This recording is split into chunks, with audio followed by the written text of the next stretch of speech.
after it rained. I think it might have been still raining a little bit, so they had fun out there in the rain and the wet, like on the grass and everything. I thought at least they sounded fun. And then we had the varsity and junior varsity girls volleyball, all victories that night, I think. I don't think we lost anything, but great night for homecoming. It was a good time. But, surprised twice this week by storms that popped up, but I wasn't ready for. But, hey, I survived them, right? So we're here to tell the story. That's all good. That's all good. You saw from the video, Jesus and the disciples had a similar situation where they're out on a boat and a storm pops up and they're surprised by the storm. Storms usually happen that way in life, right? Weather related or not.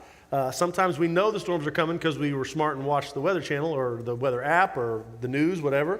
But most of the time, storms that pop up in life that aren't weather related take us by surprise. We don't always see them coming.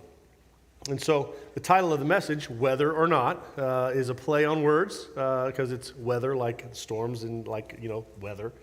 But whether or not they come, we do want to try to prepare for the storms or troubles or trials that come in life. And so today the message hopefully will help you to do just that. So let's jump into the word here and let's see what Jesus did. We already know Jesus calmed the storm, yeah? So Jesus calmed the storm. Luke 8:22 through 24. This is also found in Mark chapter 4, and there's a few more details in Mark chapter 4, but we're reading out of Luke today. So Luke says this, excuse me, says, one day Jesus said to the disciples, now pause, we know from Mark that it's in the evening, it's closer to the evening, and we know that more boats join them than just their boat, but so be it. Let's move forward. One day, Jesus said to his disciples, let us go over to the other side of the lake. Now, where were they? They had been on the Jewish side of the Sea of Galilee. So if you can imagine the little shaped Sea of Galilee, I didn't get a map for this one. I didn't think about it until this morning, and it was too late. My bad. But there's this shape of the Sea of Galilee. They're over on the Jewish side, which is the west side of it, and they were in Capernaum, which is kind of up towards the northwest top part. And they're there in Luke chapter 7, and then in Luke chapter 8, which is where we are, they're going town to town around the area. Then Jesus says, let's get on the boat, let's go to the other side. The other side is the Gentile side. And yes, it was divided like that. There was the Jewish side and then the Gentile side across the lake. It's not a giant sea, but it is called the Sea of Galilee, so it's bigger than just a small little lake we would be used to. Big enough that a storm could pop up that would cause big enough waves to take down a boat, especially a fishing boat, not a very big boat. Okay, so he says, let's go over there, and that's what's going on. As they sailed, he fell asleep. Maybe because it was a long day and it was close to evening. Maybe because it was such a peaceful ride on the boat. Have you ever been on a boat and it was so peaceful you're just kind of like lulled off to sleep? And some people are like, no, because I don't like the water and I would never fall asleep because that boat could sink. Well, Jesus he was taking a nap or he was catching a good night's sleep, whatever it was. And a squall came down. So a big storm comes on the lake so that the boat was being swamped. They were in great danger. So these are experienced fishermen. Most of the disciples were experienced fishermen. They had seen storms come on water before.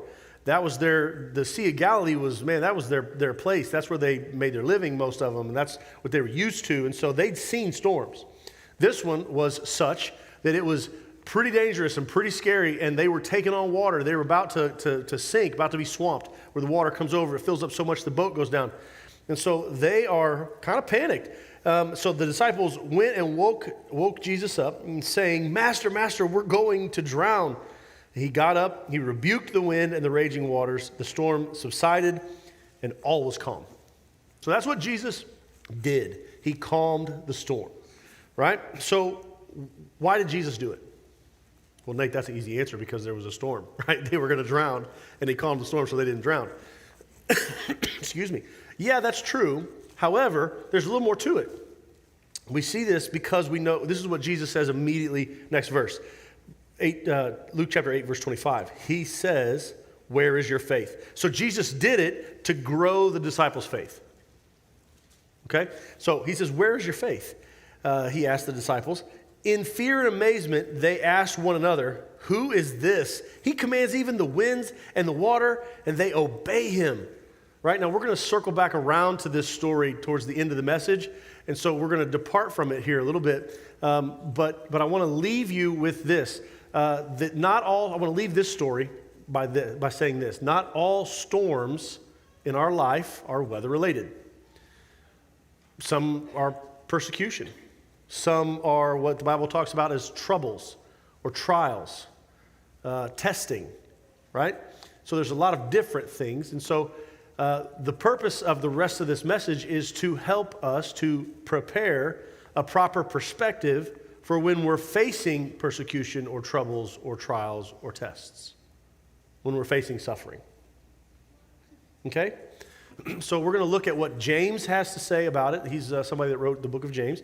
We're going to look at what Paul, the Apostle Paul, had to say about it. And we're going to also look at what Peter had to say about it. But before we do that, we're going to see what Jesus said. And what Jesus said is troubles and trials are inevitable. Okay? So we see in John 15, 18 through 22, "If the world hates you, keep in mind that it hated me first. If you belonged to the world, it would love you as its own. As it is, you do not belong to the world, but I have chosen you out of the world. That is why the world hates you. Remember what I told you, a servant is not greater than his master. If they persecuted me, they will persecute you also. If they obeyed my teaching, they will obey yours also. They will treat you this way because of my name, for they do not know the one who sent me."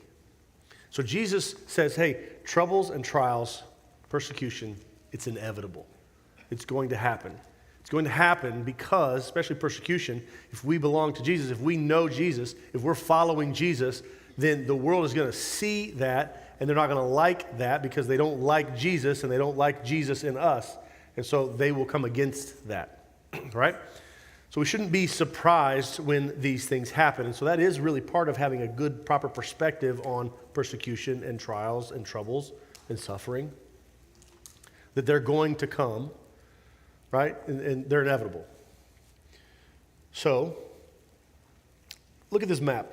We're going to talk about James coming up. And James is one of the leaders in the church of Jerusalem after the church has started. So, all over this region, there were Jews that had come to Jerusalem, and many more that were that way on the map, that was just not up there, had all come to Jerusalem for a celebration called Pentecost. And so they were all there gathered in one place for Pentecost, and that's when the Holy Spirit comes on the disciples, and Peter gets up and he preaches this sermon, and 3,000 people believe and are baptized. They give their life to Christ, put their faith in Jesus, these Jews that now are believers in Jesus.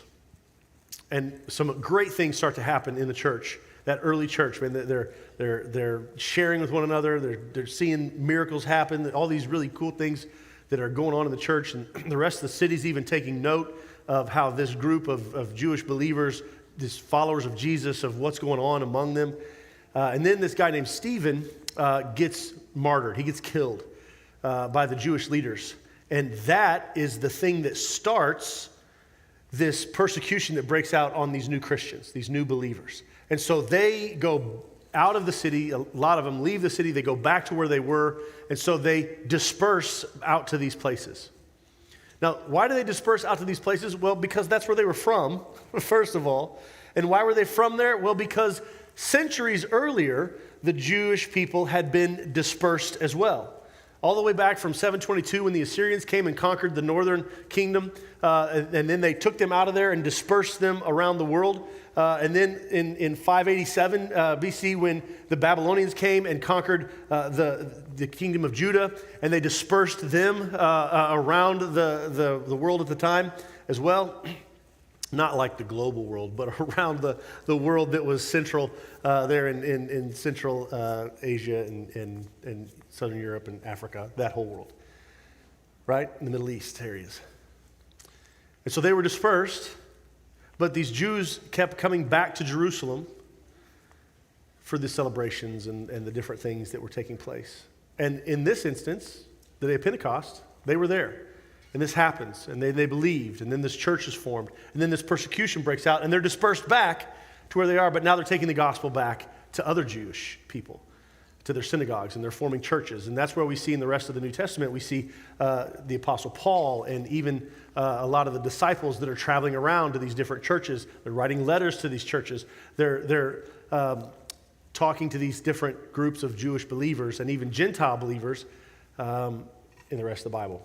But in the book of James, one of the leaders in the church of Jerusalem, is writing to these Jewish believers that have been dispersed.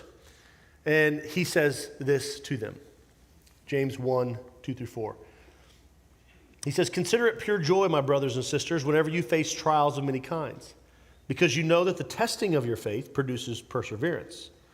Let perseverance finish its work, so that you may be mature and complete, not lacking anything." So how James puts this idea of troubles and trials are inevitable, how he puts that into practice is through this, that testing produces maturity. This word perseverance here that he uses, a literal translation, kind of a literal way of seeing this perseverance is this, that it's time under stress or time under a great weight.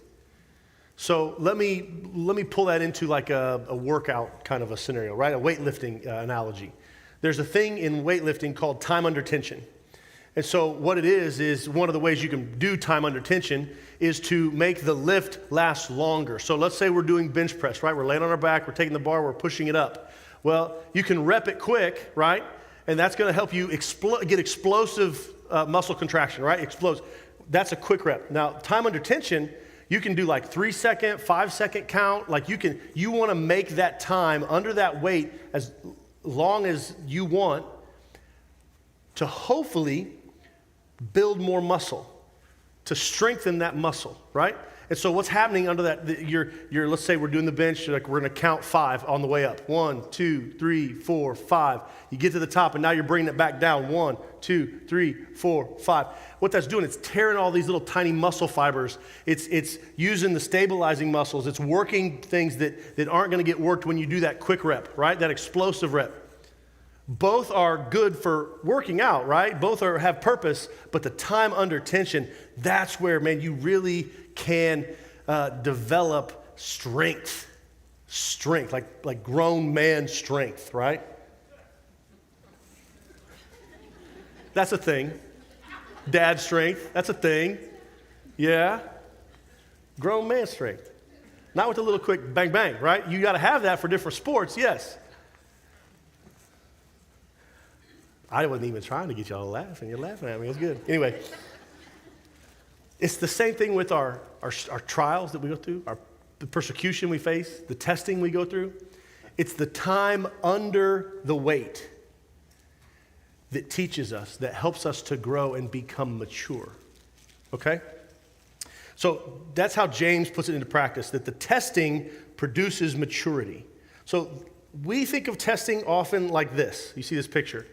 We think of testing like this, that you go to class, somebody teaches you something, you read a book, you hear the lecture notes, you study, and then you show up on the day and you take the test and you show what you learned. But that is not the kind of testing that the Bible is talking about, that James is talking about. He's talking about perseverance. In that test, in that trial that you're going through, when you're in it, that's where you're learning. That's not the time to find out what you already learned. The test is where you learn. The trial is where you learn. The time under the weight is where you learn. That's where God grows you in maturity in your faith. Does that make sense? Having a proper perspective about the trial and the persecution or the trouble that you're going through starts with understanding, hey, you know what? As I go through this is where God's going to teach me. And so sometimes we would pray and we would say, God, just make this get over quick. Right? And yes, none of us want to go through stuff that's hard for a long time. But when you're doing that quick rep, bop, you're not learning, you're not growing near as much as sometimes when you just have to be under that weight for a while.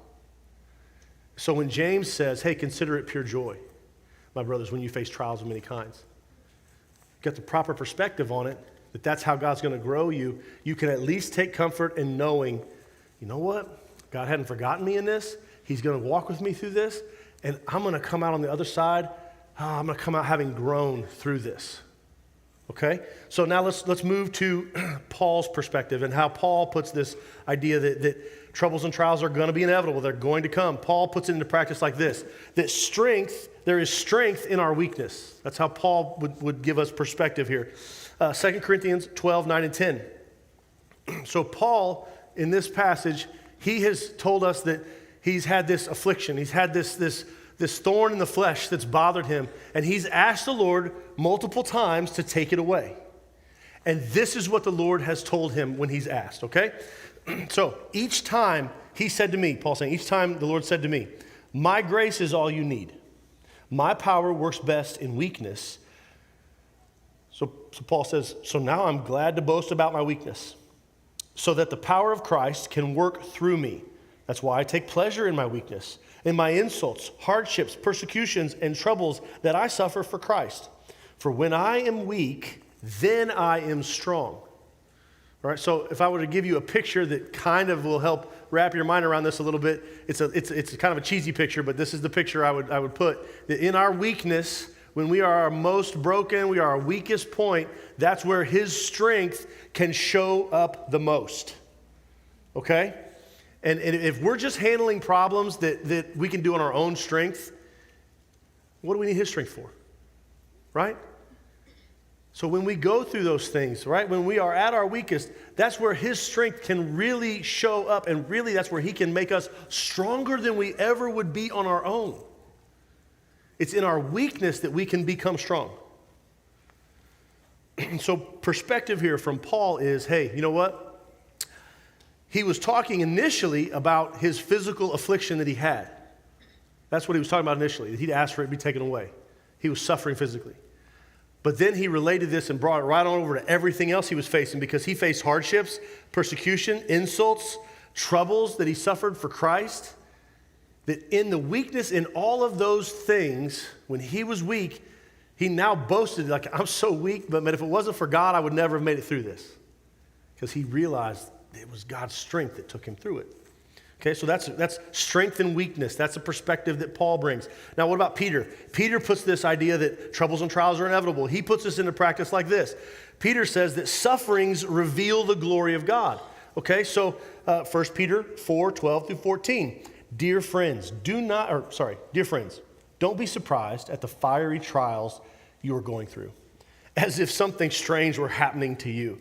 Instead, be very glad, for these trials make you partners with Christ in his suffering, so that you will have the wonderful joy of seeing his glory when it is revealed to all the world. If you are insulted because you bear the name of Christ, you will be blessed, for the glorious Spirit of God rests on you. Two things that we see in this right off the bat. Well, there's three, but two I'm going to talk about real quick. First, don't be surprised at the fiery trials you go through. So earlier, James said, hey, count it joy. Peter says in a minute, he says, be glad. But he says, don't be surprised. You know, those two storms that I was surprised by this week, I wasn't ready for them, right? This time it didn't have much of an impact because they weren't super dangerous for me at the time. But a lot of times when we have storms or trials that happen, they pop up on us and we're surprised by them. Peter's saying, hey, proper perspective on trials and troubles and storms and whatever. Don't be surprised when they happen. Jesus said they were inevitable, right? Don't be surprised when they happen, and don't act like you're the only person that's ever happened to. You know, sometimes when things happen, we like to get in our feelings about it, and we're like, oh, this is like, oh, why is this happening to me? You know, or this is so terrible, and it's like we just got to call Susan and tell her all about what's going wrong and why it's all bad, right? Maybe it's not Susan. If you're Susan, thank you for being a good friend. But we act like we're the only person it's ever happened to before. Like it's so bad. And again, it might be terrible. And I'm not trying to make light of the trouble you might be facing, but you're not the only person to ever face that. And so again, keeping proper perspective on the suffering and the trial is, look, I'm not the only person it's ever happened to. Other people have survived this. Other people have walked through this victoriously. I can too, if I do it the right way. I know I'm not going to get through it on my own strength. And I know I'm not going to get through it quickly either. It's not going to be a bang, bang. So there's got to be a way I can make it through this. right? It's going to happen. I'm not the only person this has ever happened to, right? And you know, just by doing that, it helps you. Just by realizing, okay, I'm not going to surprise with this. I'm not the only person to ever do this. That right there is just the beginning of the right kind of mindset to approach it with, right? This is not so big that it's going to take me down, right? Other people, maybe they've been taken down by it. Other people have survived it too, right? I can survive it too, okay? He says, instead, be very glad, for these trials make you partners with Christ in his suffering, so that you'll have the wonderful joy of seeing his glory when it's revealed to all the world. The disciples got a front row seat to the glory of God being revealed that day on that boat through what Jesus said and did. Right? This is kind of the picture I see when that happens. He goes, hush, hush, hush, hush, hush. Be quiet. Storm, gone. Clouds, out. Boom. Bursting through. Light bursting through, like the glory of the Lord just shows up. They got to have a front row seat to see what God did. And what were they? They were amazed, and they were a little bit scared probably, like, oh man, who is this guy? I don't want to get on his backside. No. Like, who is, even the winds and the waves, like they stop, like they listen, and he tells them what to do. Whew. That's an amazing spot to be, okay? And it's when we're going through the suffering, we're going through the trial, we're going through the trouble. That's the spot to be in if we want to see God show up and his glory be revealed, yeah?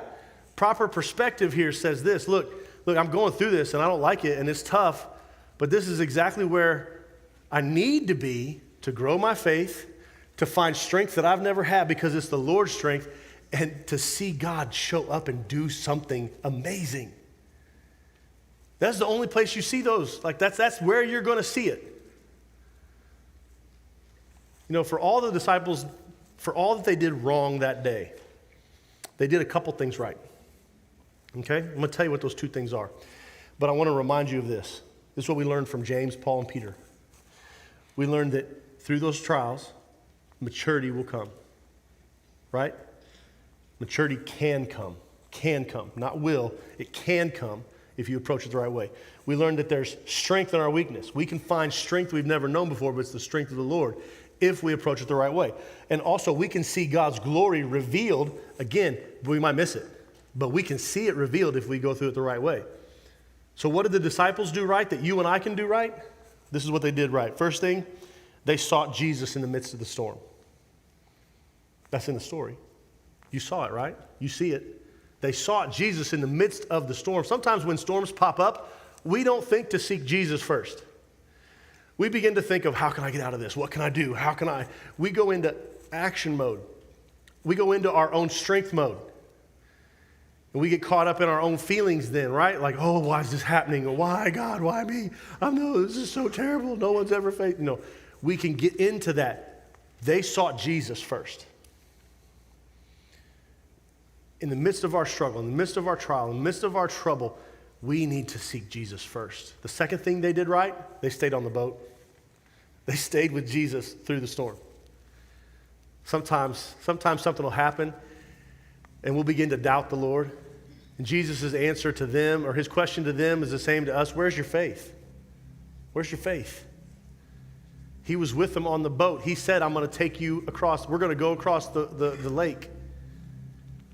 You know, in Philippians 1:6, it says that he who began a good work in us is going to complete that work. You belong to the Lord. He's begun a good work in you. This good work of salvation in your life, and he's going to complete that work. He's with you through the storm. He's with you through the trial and the testing, because those are the ways that we grow. If everything was easy, it'd be very easy for us to forget about the Lord. Now, does that mean God's got it out for you and he's doing all these things? No, it doesn't mean God's got it out for you. But it means when the trials come, he's not taken by surprise. He has a way through it. He's big enough and powerful enough to work through it. Well, what about tempted? What about when I'm tempted, Nate? Is that God too? No. James teaches about this. That in the midst of our trials that we're going through, we are tempted. God doesn't tempt us, but we are tempted when our own desire kicks in. and it eventually gives birth to sin, and that sin leads to death. We're tempted by our own desire for something, or for someone, or for this or that in the midst of the trial. So they did those two things right. That's what we need to do in the midst of the persecution, the trial, whatever. So we started talking about storms, weather related. We moved to persecution because that's what Jesus was talking about. And then we talked about like health with Paul. We talked about persecution. We talked about just troubles and suffering, right? With Paul and with Peter. And so when we think of storms, our mind typically goes to like health stuff or money stuff or family stuff, right? It doesn't quickly go to persecution. But I got to tell you, folks, we need to add that because persecution is happening, and it will happen more and more because the world hates Jesus. And when they see Jesus in us, they will hate us too. You might not face it now, or maybe you do at home or at work or around, but it will happen. So we need to have proper perspective and be ready in the midst of it to seek Jesus and to stay with him through it. Recently, I went on a bike ride across the state of Iowa. It's a thing called RAGBRAI. And so I did that the last week of July. And man, it was quite the event, quite the week. The very first night, I got in and got to the campsite, and there was a big tent. So I went and got under the big tent to get in the shade because it was hot. And as I'm sitting there, I met a guy that was also in the group, and we just started talking. We hit it off. We're hanging out talking. And not very long into the conversation, he asked what I did for a living. What do you do? I was like, well, I'm a Baptist preacher. You know, I'm a minister. And that's typically where the conversations end. But this time it didn't. He continued to talk. He was like, all right, well, let's go. And so we started talking, and we hit it off. And through the conversations of it, he began to really kind of scold me a little bit for being a believer, for believing in Jesus, the nonsense of it, and for being a pastor at a church because that was just a terrible thing to do and how dishonest it was and this and that because of how people over the years have, lied and done terrible things and all these things that Christians were to blame for. And I just said, well, man, I'm sorry I'm sorry those things have happened. I'm sorry that people have done that. It does just go to show just how sinful people are. And that nobody's above sin, but that's also, you're saying a lot of things about that, and you don't even know me. That's not me. And so we continued to talk. That was good. He didn't end it right there. And he continued then to kind of start sharing his beliefs. He's Buddhist, and so he tried to convert me for about an hour or so to Buddhism.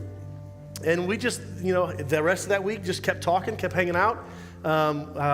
We never really rode together during the day or anything, but we would hang out, talk at night, different things. The last night of the whole week, we decided it was really hot. It was like 110 degrees heat index, and it was still like 5 o'clock at night. It was so hot, and we were in the middle of a field.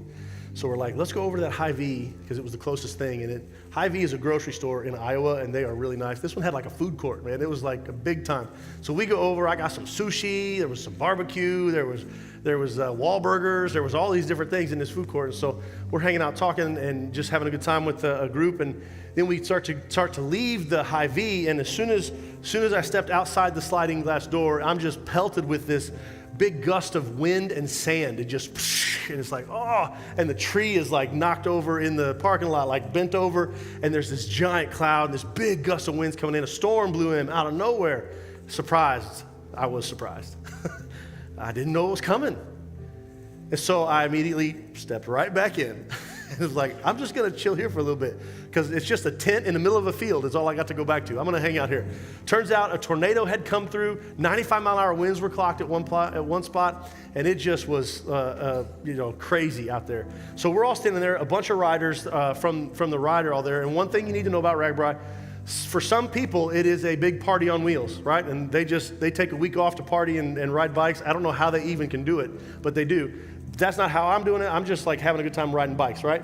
And so this guy turns to everybody. He's like, hey, who wants a beer? And I said, did you say root beer? And he goes, no. And I said, oh, man, if you had said root beer, I'd have taken one, but that's okay, I'm good. And so he gets a head count of who wants a drink, and he goes back in the store, and At that point, I'm thinking, man, I think I want a root beer. So I go back in, and this gentleman goes with me. So we go through every single cooler in the store that we can find. And I'm looking for root beer. No root beer, no cold root beer. I didn't want a hot root beer. That's I wanted a nice ice cold root beer. So couldn't find one. Get to the last cooler, and I'm like, well, I guess I'm not supposed to have a root beer. And this guy he kind of looks at me. He goes, yeah, Nate, I guess Jesus didn't want you to have a root beer, huh? And I was like, oh, is that what we're doing now? You're making fun of me now? Okay. So I should have said the universe didn't want me to have a root beer since, And so we kind of laughed, and I'm like, all right. So we walk back down to the other end of the store, go out. Man, I'm almost immediately cue the guy who went to get drinks for everybody else. He's got a plastic bag that's bulging, and he comes out carrying it. And the first person he walks over to is me, and he pulls out of this bag an ice-cold IBC root beer and hands it to me. And I'm like, oh, my goodness, thank you so much. And what do I owe you? Nothing, man. Just enjoy it. Have a good one. So I turn to the guy, and I'm like, I guess Jesus did want me to have a root beer, didn't he? And so the winds kind of calm down, and there's lightning, and we're like, well, let's try to walk back and see what we can check out and see if everything's okay. So we start walking back to our campsite.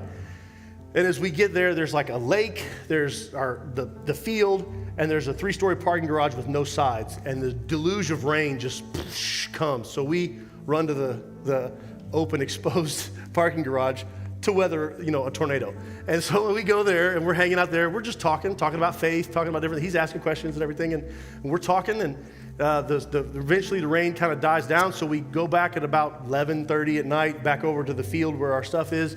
One of the guys that was with us, his tent is completely blown away, never to be found again, but his luggage is all sitting there nice and neat, next to where the tent was, right? My tent is collapsed in, the poles are broken. I had my bag open inside, so all my clothes are wet, and there's like an inch or two of water in the bottom of the tent. So there's no way I can stay there, overnight. And all my clothes are wet. And not only that, the first thing when we walked over to the campsite, my bike was on the end of a bike rack. Another bike had blown from like 5-6 feet away, got picked up and just smashed in the rack. The whole rack fell over on my bike. So I don't even know if I'm not gonna be able to ride it the next day. Don't know, but right now we're just trying to figure out what's going on. And so get to my tent, it's all down broken. We get to the other guy, the gentleman who was the Buddhist, his tent, totally fine. Nothing wrong with it. And so he's checking it all out, making sure everything's good. It's dry inside, everything's fine. So he comes back over, and we're trying to figure out, like, this guy's tent's gone. Mine's all broken, full of water. He goes, well, my tent's perfectly dry and just totally fine. He's like, well, I guess Jesus didn't want you to sleep in it. Didn't have a place to sleep tonight, did he?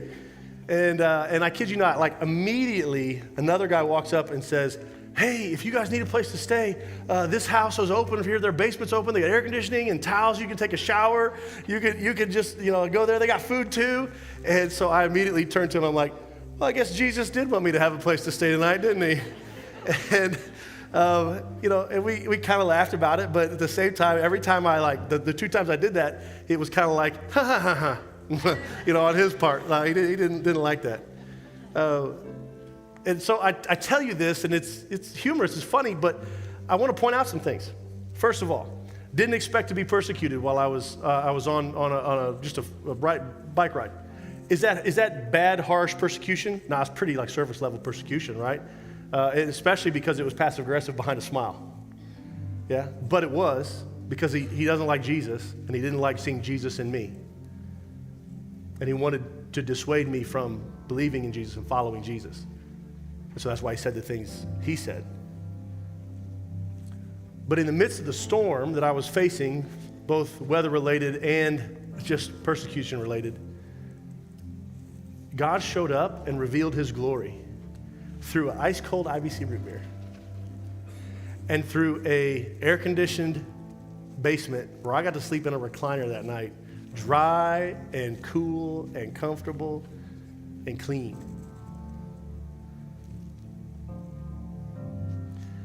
So I share all that with you because we need to have a proper perspective on all kinds of troubles and trials and persecution so that when we face it, we will seek Jesus and we will stay with him.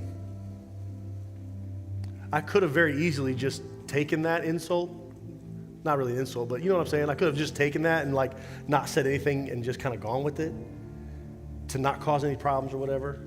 And that's typically my reaction to stuff like that. But in this case, like I don't even know where it came from because I'm not that quick-witted typically to be like, oh, well, I guess Jesus did want me to. Like that's not me always, like typically, but in that moment, it was so amazing that it happened that I had to call it out. And that strength just came. In my weakness, his strength showed up. So I share all of this with you to try to encourage you, to try to help equip you so that you will be ready and you'll have a good perspective when it comes and when it happens to you, because it will. Whether it's persecution or whether it's health or whether it's job or whether it's family or whatever it is, it's inevitable. And I want you to be able to see God's glory revealed as you come through it, as you stick with him through it, as his strength is on display in our weakness. And as he grows you in your faith. I hope you'll seek the Lord and you'll stick with him. Psalm 34 says this, I sought the Lord and he answered me. He delivered me from all my fears. Those who look to him are radiant. Their faces are never covered with shame. You know, that's somebody that wrote that who had gone through the trial. And he's telling us what he did.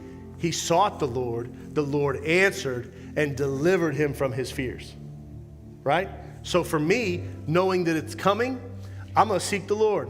I know he's going to answer me. And you know what? He's going to deliver me from all my fears. Not only that, those who look to the Lord, they're radiant. Why? Because they got to see God's glory on display, right? You see the glory on display. You don't think I was not smiling when God showed up and just gave me that? Like, I'm not happy about the root beer. I'm happy that God showed up, right? You don't think that I was happy, so radiant when I had a place to stay out of the storm? I was not happy because of the place. I was happy because God showed up. And he'll do the same for each of us. You know, the faces that are covered with shame are the faces that don't seek Jesus and don't stick with him through the storm. I pray that's not you. If it has been you, you have a chance today to seek the Lord again. You have the chance today to give your life to Christ. And so we're going to take a time. They're going to sing a short part of a song here. If you want to give your life to Christ, I'd love to talk to you about that. If you're going through something and you want somebody to pray for you, I'll pray for you right here, right now. And so I hope you've learned from today. I hope it's good for you today.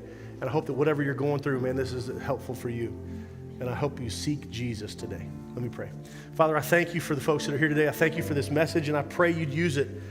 Lord, I don't know what folks are going through. I don't know the struggles and the trials that they're facing, but I know you do. I know you're with them. I know you're with us, all of us. And I pray we'll seek you. Lord, we love you. It's in Jesus' name we pray. Amen. Would you stand as we sing just a short verse here? And would you come? Holy, there is no one like you. There is none beside you. Open up my eyes in wonder and show me who you are and fill me with your heart and lead me in your love to those around me. Holy, there is no one like you.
thank you for coming today. Thanks for being here. I hope that, like I said, proper perspective and strength and encouragement for you today is what you're walking away with. Let's read this last psalm that we talked about. Let's read that together as we head out this week. Maybe it's the memory verse for the week even for you. So let's do it. Ready? Psalm 34, 4-5. I sought the Lord, and he answered me. He delivered me from all my fears. Those who look to him are radiant. Their faces are never covered with shame. God bless you. Have a great week. You're dismissed.